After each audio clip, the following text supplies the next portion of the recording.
GST reforms అమల్లోకి వచ్చి 2 రోజులు అవుతోంది. అయినా కూడా చాలా వస్తువుల ధరలు తగ్గలేదు అనేది వార్త సార్. చాలా కంప్లైంట్స్ కూడా వస్తూ ఉన్నాయట. అదే సమయంలో కార్ల అమ్మకాలు మాత్రం జోరందుకున్నాయి. ఒకే రోజు మారుతి 30,000 కార్లు, టాటా 10,000 కార్లు అమ్ముడుపోయాడు సార్. సార్ ఎందుకు ఈ పరిస్థితి?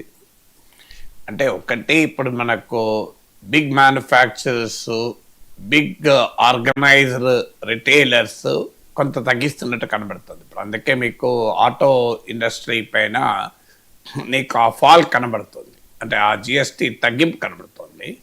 తర్వాత ఏంటంటే అది వాళ్ళ ఇంట్రెస్ట్ కూడా, in the interest of the traders, in the interest of the manufacturers కూడా. ఎందుకంటే మీకు లాస్ట్ ఫ్యూ ఇయర్స్లో ఆటోమొబైల్ ఇండస్ట్రీ తీవ్రమైన సవాళ్ళు ఎదుర్కొంది. మీకు society for Indian automobile manufacturers, SIAM అని ఉంటుంది. వాళ్ళ డేటా తీసినా కూడా బడ్జెట్ కార్ల అమ్మకాలు భారీగా పడిపోయాయి. మీకు ఓన్లీ లగ్జరీ కార్స్, లగ్జరీ సెగ్మెంట్లో కార్లు మాత్రం అమ్ముతున్నాయి. కానీ ఎక్కువ జనం కొనేది లగ్జరీ కార్ల సెగ్మెంట్ కార్లు కాదు, బడ్జెట్ కార్లు కొంటారు. అందువల్ల ఆటో ఇండస్ట్రీ రకరకాల రీజన్స్ రీత్యా ఛాలెంజెస్ని ఎదుర్కొంటున్న పరిస్థితి. అందువల్ల ఈ జిఎస్టీ మార్పు అనేది ఆ ఎకనామిక్ డౌన్ టర్న్ నుంచి, అంటే ఆ తగ్గుతున్న మార్కెట్ నుంచి బయటపడటానికి ఆటో ఇండస్ట్రీకి ఒక అవకాశం. అందుకే అందులో కూడా ఇప్పుడు ఫెస్టివల్ సీజన్ వస్తుంది కనుక నీకు జనరల్గా దసరాకు, దీపావళికి కారు కొనే వాళ్ళైనా బండి కొనే వాళ్ళైనా మన దేశంలో కొంటూ ఉంటారు. సో ఇదొక సీజన్ కూడా కనుక ఈ సీజన్ వచ్చింది, ప్రభుత్వం జిఎస్టీ తగ్గించింది. అవి organised manufacturer come retail stores కనుక నీకు and they can't even escape GST. ఒకవేళ జిఎస్టీ వసూలు చేస్తే కట్టాల్సిందే. They cannot cell. జిఎస్టీ లేని బిల్లు ఇచ్చి కారు కొనలేము. ఇప్పుడు మన జిఎస్టీ లేకుండా మందులు కొనొచ్చు, జిఎస్టీ లేకుండా సూపర్ మార్కెట్లో ఏవైనా కొనొచ్చు, జిఎస్టీ లేకుండా బంగారం కూడా కొనొచ్చు. అంటే జిఎస్టీ బిల్లు కావాలా, నార్మల్ బిల్లు కావాలని అడుగుతారు మనకి ఎక్కడైనా. మీరు ఏ షాప్ కన్నా వెళ్ళండి, 90% షాప్స్లో మీకు జిఎస్టీ బిల్లు కావాలా, జిఎస్టీ లేకుండా బిల్లు కావాలా అంటారు. ఈవెన్ వారంటీలు కూడా ఇస్తారు. జిఎస్టీ లేకుండా బిల్లకు కూడా వారంటీ ఇస్తారు. మీరు షాపులలో ఎక్కడన్నా పోండి. కానీ కార్ల విషయంలో అలా సాధ్యం కాదు. నాకు జిఎస్టీ లేని కారు బిల్లు కావాలి, కారు కొంటా అంటే ఒప్పుకుంటారు ఎక్కడైనా. ప్రాక్టికల్గా జరగదు. అందువల్ల అక్కడ అనివార్యంగా అమలు అవుతుంది. కానీ అమలు కావాల్సింది ఎక్కడ? నిత్యావసర వస్తువుల దగ్గర, ప్రజలు కొనేటువంటి రోజువారీ వస్తువుల దగ్గర. అక్కడేమో అమలు కావడం లేదు. ఇప్పుడు ఈ వార్తా కథనాల, ఇప్పుడు మీకు ఎగ్జాంపుల్ ఎడిబుల్ ఆయిల్స్ది ఇవాళ పత్రికలో వచ్చింది. మీకు సఫోల్ ఆయిల్, ఇలాంటి ఉదాహరణలు కూడా ఇచ్చారు. సో ఇవేమో నిత్యావసర వస్తువులు. ఎందుకంటే ప్రజలు ఇవి కొనకుండా ఉండలేరు కనుక జిఎస్టీ తగ్గించకపోయినా కొనక తప్పదు. తర్వాత మనం చెల్లిస్తున్న జిఎస్టీ ఆ సూపర్ మార్కెట్ కడుతున్నారో ఏదో కూడా ఎవరికి తెలియదు. ఇప్పుడు మన సూపర్ మార్కెట్లపై చాలా వస్తువులు కొంటారు, చాలా వాటికి బిల్లులు ఇయ్యరు, కానీ జిఎస్టీలో వసూలు చేస్తారు. అంటే ఒక రకంగా జిఎస్టీ కూడా ప్రభుత్వానికి పోవడం లేదు, ట్రేడర్కే పోతుంది. మీరు ఎక్కువ షాపుల్లో జిఎస్టీ యాడ్ చేసి బిల్లు ఛార్జ్ చేస్తారు, కానీ బిల్లు ఇవ్వరు, ఆ బిల్లులో జిఎస్టీ చూపరు, జిఎస్టీ వాళ్ళు కట్టరు. జరుగుతున్నది అది. నిజంగానే జిఎస్టీ కరెక్ట్గా వసూలు చేస్తే ఒక 10 రెట్లు పెరుగుతుంది, 10 times 20 times వసూలు పెరుగుతుంది. కానీ ఇది మార్కెట్లో జరిగే వ్యవహారమే. ఎందుకంటే దాని మీద కంట్రోలే లేదు. సో ఎవరు దాన్ని కంట్రోల్ చేయాలి? సో అందువల్ల మీకు ప్రాక్టికల్గా ఎక్కడైతే అనివార్యంగా తగ్గించక తప్పదో అక్కడ తగ్గిస్తున్నారు, ఎక్కడైతే తగ్గించకుండా అవాయిడ్ చేయొచ్చో అక్కడ తగ్గించడం లేదు.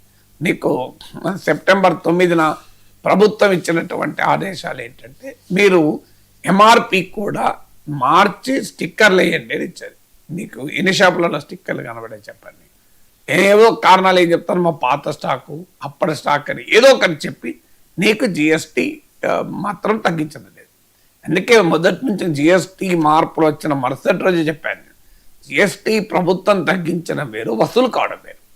అంటే వినియోగదారునికి బెనిఫిట్ కావడం వేరు. మన దగ్గర ఏంటంటే పన్నులు పెంచినప్పుడేమో ట్రేడర్స్ నెక్స్ట్ మూమెంటే పెంచుతారు, మళ్ళీ ఒక్క సెకండ్ కూడా ఆగరు. కానీ పన్నులు తగ్గించినప్పుడు మాత్రం తగ్గించరు. దీనికి ఇది ప్రభుత్వానికి కూడా తెలుసు. అందుకే నేషనల్ యాంటీ ప్రాఫిటీరింగ్ అథారిటీ అని జిఎస్టీ వచ్చినప్పుడే ఎన్ఐఏ వచ్చింది. అది ఎక్కడ పనిచేస్తుంది నాకు చెప్పండి. ఇలా మీరు ఇంత అనుభవం ఉన్న జర్నలిస్ట్గా మీరు చెప్పండి, మీరు షాప్కి వెళ్తారు, జిఎస్టీ తగ్గించలేదు, మీరు ఎవరికి కంప్లైంట్ చేయాలి? మీకే తెలియదు, అవునా కదా? మరి ప్రజలకు ఏం తెలుస్తుంది? సో ప్రజలకు ఎవరికి ఎక్కడ కంప్లైంట్ చేయాలి? ఈ కంప్లైంట్ ఇది ఎవడు పట్టించుకుంటాడు? ఎన్ని లక్షల రిటైల్ షాపులు, మరి ఇంత మ్యాసివ్ రిటైల్ ట్రేడ్లో జిఎస్టీ తగ్గిస్తున్నారా లేదా అని ఎవరి తరం కావాలి? ప్రధానమంత్రి ఇల్లు కొనుక్కోండి, విమానం ఎక్కండి, కారు కొనండి, ఎంజాయ్ చేయండి అని ప్రైమ్ మినిస్టర్ అంటున్నాడు. ఆడమో తగ్గడం లేదు. కారు కొనే వాళ్ళు కొద్దిమంది, ఆయిల్ కొనే వాళ్ళు, సఫోలా ఆయిల్ కొనే వాళ్ళు లక్షల కదా. సో వాళ్ళకు తగ్గుతుంది, మరి వీళ్ళ సంగతి ఏంటి అంటే ప్రభుత్వాల విధానాలు ఏంటంటే బడా పారిశ్రామికవేత్తలకు, వ్యాపారులకు బెనిఫిట్ అయ్యేది తప్ప ప్రజలకు బెనిఫిట్ కాదు. అందుకనే మొదటి నుంచి ఈవెన్ జిఎస్టీ మార్పులు పూర్తి స్థాయిలో అమలైతే 48,000 కోట్ల బెనిఫిట్ పూర్తి స్థాయిలో అమలైతే. ఒక అంచనా, అది కేంద్ర ప్రభుత్వ అంచనా, నేను అంచనా కూడా చేశాను. 2 లక్షల కోట్లు ఇప్పుడు జిఎస్టీ ఆదాయం మంత్లీ. 2 లక్షల కోట్లలో బెనిఫిట్ ఎంత వస్తుంది మీకు? 2024-25లో 22 lakh crores వచ్చింది జిఎస్టీ. ఇప్పుడు 25 lakh crores అనుకుందాం. 25 కూడా యాక్చువల్గా వచ్చిన రిలీఫ్ అరౌండ్ 1.5% to 2%. అంటే ఏ లెక్కన చూసినా 35,000 crores 50,000 crores మించి లేదు బెనిఫిట్. అందులో అవి మళ్ళీ కన్జ్యూమర్కు ఎంత వస్తుంది అనేది అనుమానమే. ఇప్పుడు మీరు ఈ వార్తలు చూసి ఏమర్థమవుతుంది? కార్లు తగ్గుతున్నాయి కానీ పంట నూనెలు తగ్గడం లేదు జిఎస్టీ. అంటే 48,000 కోట్లు కూడా యాక్చువల్గా ప్రజలకు రిలీఫ్ రాదు. కానీ ప్రభుత్వమేమో పెద్ద ఎత్తున జిఎస్టీ ఉత్సవాలని, ఇక మంత్రులు వెళ్ళి మార్కెట్లకు పోతున్నారు, ఎక్కడ చూసినా ప్రజలు కొనడము అనేటువంటి వాతావరణం. లేదంటే మిగిల్చుకోండి, ఫెస్టివల్ ఆఫ్ సేవింగ్స్ అంటే మీకు డబ్బులు ఆదా చేసుకోండి, ఇల్లు కట్టుకోండి, జిఎస్టీ తగ్గింది అంటే ఏ రకమైనటువంటి బూస్ట్ ఇస్తున్నారు చూడండి. ఏడాది క్రితం జిఎస్టీ ఎక్కువ ఉందంటే ఎక్కడ ఎక్కువ ఉంది? మన దగ్గర తక్కువ ఉంది అన్నారు. ఇప్పుడు ఏమంటున్నారు? జిఎస్టీ చాలా ఎక్కువ ఉండే, ఇప్పుడు తగ్గించిన ఇల్లు కట్టుకోండి అంటున్నారు. మరి ఏది నిజం? ఇప్పుడు 8 ఏళ్ళుగా జిఎస్టీ భయంకరమైన భారం ప్రజల మీద పడింది అన్నది నిజమైతే, ఇప్పుడు జిఎస్టీ తగ్గించడం ఇంత ఉత్సవం కాదు కదా. అది నిజం కాకపోతే ఇప్పుడు అది నిజమా కాదా ప్రభుత్వం చెప్పాలి కదా. ఈ 8 ఏళ్ళు భారీగా భారం వేసి నిజమైతే ఇప్పుడు ఉత్సవాలు కరెక్ట్, ఇంత దాకా భారీగా భారం ఉండే ఇప్పుడు తగ్గిందని. అది నిజం కాకపోతే ఇప్పుడు ఇది నిజం కాదు. అదేమో ఇప్పటిదాకా భారం లేదని వాదించారు, ఇప్పుడేమో తగ్గిస్తే అద్భుతమైన వరం అంటున్నారు. ఏదైనా ఒకటే నిజం అవుతుంది కదా. అందువల్ల మొదలు ప్రభుత్వం చెప్పాలి, 8 ఏళ్ళు మీరు భారీగా భారాలు మోపారా, ఇది నిజమా అది ఒప్పుకోవాలి కదా.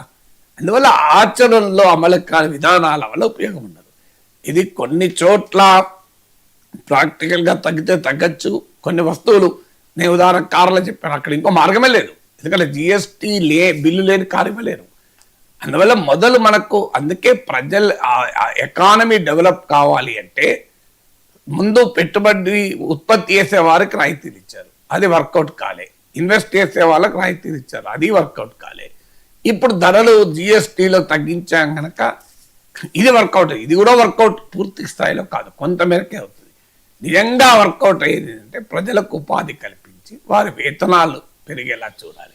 అన్ఫార్చునేట్లో అది జరగడం లేదు. కార్పొరేట్ సెక్టార్లో కూడా మీకు స్టడీస్ ఏం చెప్తున్నాయి? హార్డ్లీ 4-5% ఇన్ఫ్లేషన్, పెరుగుతున్న ధరలకు అనుగుణంగా వేతనాలు పెరగడం లేదు. పెరుగుతున్న ధరల కన్నా తక్కువ పెరుగుతున్న వేతనాలు, దాన్నే ఫాల్ ఇన్ రియల్ వేజెస్ అంటారు. నిజ వేతనాలు పడిపోతున్నాయి. అంటే ప్రజలకు పెరుగుతున్న ధరల మందం కూడా మీ జీతాలు పెరగడం లేదు. దీనికి తోడు అన్ఎంప్లాయ్మెంట్. అందువల్ల ప్రభుత్వ ఫోకస్ ఎప్పుడు కూడా హైయెస్ట్గా ఉండాల్సింది జాబ్స్ అండ్ ఇన్కమ్స్ పైన ఉండాలి. అంటే ప్రజలకు ఎక్కువ ఉద్యోగాలు ఎలా కల్పిస్తావు, ఎక్కువ ఆదాయాలు ఎలా కల్పిస్తావు, నాణ్యమైన ఉపాధి ఎలా కల్పిస్తావు, డ్యూరబుల్ ఎంప్లాయ్మెంట్, దీర్ఘకాలం మనకు కలిగే ఎంప్లాయ్మెంట్ ఇది మాత్రమే ఎకానమీని డెవలప్ చేస్తాయి. మిగతా అన్నీ అరకొర చర్యలే. డెఫినెట్గా జిఎస్టీ మార్పుల వల్ల కొంత బెనిఫిట్, అనుమానమే లేదు. మీకు కార్పొరేట్ ఇన్కమ్ ట్యాక్స్ 10% తగ్గిస్తే బెనిఫిట్ ఏం రాలే, ఎకానమీకి ఏం రాలే, కార్పొరేట్లు లాభపడ్డారు. ఇన్కమ్ ట్యాక్స్ తగ్గించారు, ఎస్ అది కరెక్ట్ రిలీఫ్, 1,00,000 కోట్ల వరకు మిడిల్ క్లాస్కు రిలీఫ్, అందులో అనుమానం లేదు. కానీ అసలు రిలీఫ్ ఏంటంటే జాబ్స్ క్రియేట్ కావడము, వేజెస్ పెరగడము, క్వాలిటీ ఎంప్లాయ్మెంట్ పెరగడము, స్కిల్లింగ్ పెరగడము, ప్రజల ఉన్న జీవన ప్రమాణాలు పెరగడము, ధరలను నియంత్రణలో ఉంచడం. ఇప్పుడు మీరు జిఎస్టీ 7% తగ్గుతుంది, ధరలు 20% పెరిగింది అనుకోండి, ఏం లాభం? ఒక వస్తువు ఉంది, వస్తువు అంతకుముందు 50 రూపాయలు, 12% జిఎస్టీ ఉండే, అంటే 56 రూపాయలు. ఇప్పుడు 5% జిఎస్టీ అయింది, కానీ వస్తువు 60 రూపాయలు అయింది అనుకోండి, బెనిఫిటే ఉంటుంది. 60 నుంచి 63 అవుతుంది కదా.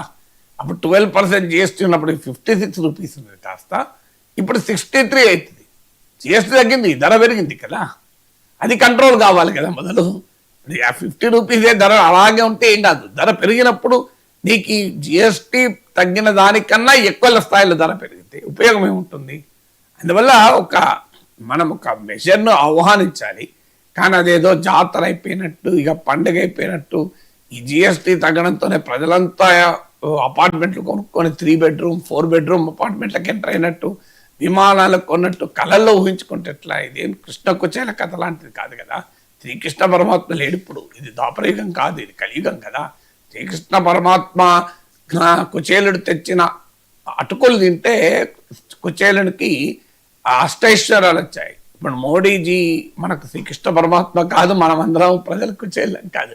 మోడీజీ జిఎస్టీ తగ్గించడంతోనే ప్రజలు గాలిలోకి వెళ్ళి విమానాల్లో తిరిగి పెద్ద పెద్ద అపార్ట్మెంట్లు విల్లాలు కొనుక్కుంటారంటే అర్థం